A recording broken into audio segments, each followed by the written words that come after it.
তো hello guys, আজকের ব্লগটা তোমাদের জন্য স্পেশাল হতে যাচ্ছে, কারণ আজকের ব্লগটা হলো আমাদের মসজিদের খিচুড়ি এবং জিলাপি নিয়ে। আসলে মসজিদের জিলাপি আর খিচুড়ি আমাদের কিন্তু অনেক ভালো লাগে, কারণ আমরা পোলাবানরা ছোটবেলা থেকে এটা খেয়ে আসছি। তোমরা হয়তো জানো যে বেশিরভাগ পোলাবান কিন্তু এই লোভেই চলে যায় মসজিদে। সত্যি বলতে আসলে এই লোভটা কেউ কিন্তু সামলাতে পারেন না, তাই আমি ফটাফট করে এই যে আমার হাতের ভিতরে একটু খিচুড়ি নিয়ে চলে আসলাম। তারপর দেখি গাইজ আমার এক বন্ধু নিয়ে আসলো, তারপর আমরা ওইদিকে চলে যেতে লাগলাম। সেটা হাতে নিয়ে আমরা শ্যামার দিকে চলে যাচ্ছি, কারণ এখানে প্রচুর রোদ ছিল।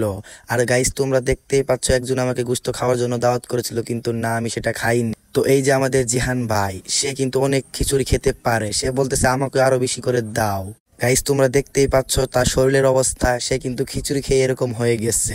তারপর সে আমাকে বলতেছে, আমরা যে একদিন খেয়েছিলাম তোর কি মনে আছে, সেদিন কিন্তু অনেক মজা হয়েছিল, চল আমরা আরেকদিন খিচুড়ি পার্টি দেই। আমার সেই খিচুড়ির কথা এখনো মনে আছে। তো গাইস এইদিকে আমার আরেক বন্ধু বলতেছে, দেখ আমি গোশত পেয়েছি।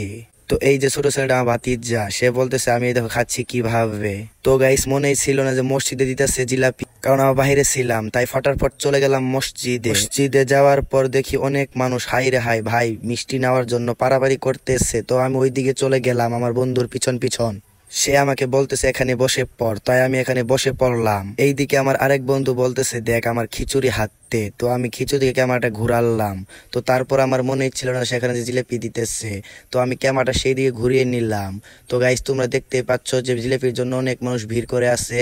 তো গাইস অনেক পারাপারি পর আমরা সফল হয়েছি কয়েক বন্ধু। আসলে সেটুকু ভিডিও করিনি তার জন্য, কারণ সেখানে অনেক মারামারি হয়েছে। তো গাইস নিয়ে চলে যাচ্ছি, দেখি ও মা আমার তো জুতা নাই। তো দেখি আমার এক বন্ধু হাত থেকে নিয়ে দৌড় মারতেছে। তো তখন আমি বললাম, দাঁড়া বেটা, আমি তো দিতেছি, দাঁড়া দাঁড়া একটু দাঁড়া, আমার জুতা হারিয়ে গেছে। তো আমি জুতা খুঁজতে লাগলাম। তো না, সে তো কথা মানবে না, আল্লাহর নাসর বান্দা, সে জিলাপি নিয়েই ছাড়লো। তারপর গাইস আমরা সবাই এদিকে একটু চলে আসলাম, দেখেন আমার হাতে জিলাপি আমি এতটুকুই ভাগে পেয়েছি অবশেষে। তো তাদেরকে আমি বললাম তোমরা এদিকে চলে আসো সবাই। তো আমি তাদেরকে ডেকে আমি এক জায়গায় চলে যাচ্ছি, কারণ এই জায়গা আমাদের জন্য নিরাপদ না, তাই আমি একটু আড়ালে গিয়ে দাঁড়াচ্ছি। তো তারপর দেখি সেও চলে আসলো, আরো পাশাপাশি আমার ওই বন্ধুগুলাও চলে আসলো। তো আমরা এখানে দাঁড়ালাম, সে বলছে দেখ আমার খিচুড়ি। তো আমরা সবাই তার খিচুড়িতে জিলাপি দিতে লাগলাম, কারণ খিচুড়ি দিয়ে জিলাপি অনেক মজা লাগে। সে বলতেছে এই যে আমার ভাই দেখেন কতটুকু পেয়েছে, এই যে আমার বন্ধু আমার কাছে জিলাপি নিয়ে ফেলেছে। আমার এক ভাতিজা আমাকে জিলাপি দেখাচ্ছে, একজন বলতেছে যে এই দেখো আমার পুলির ভিতরে অনেকটুকু আছে, সে আমাকে বলতেছে যে দেখো। তো গাইস অবশ্যই আমরা চলে যাচ্ছি।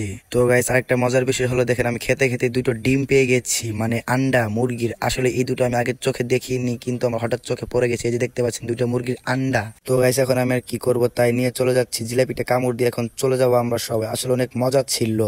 তো গাইস অবশেষে আমরা বাড়ির দিকে চলে আসলাম, আমার ভাই আমার পিছন পিছন চলে আসলো। তো আজকের ব্লগ এতটুকু, যদি ভালো লেগে থাকে আমার চ্যানেলকে সাবস্ক্রাইব করে দিও। ধন্যবাদ তোমাদের সবাইকে। তো গাইস দেখা হচ্ছে পরবর্তী ভিডিওতে।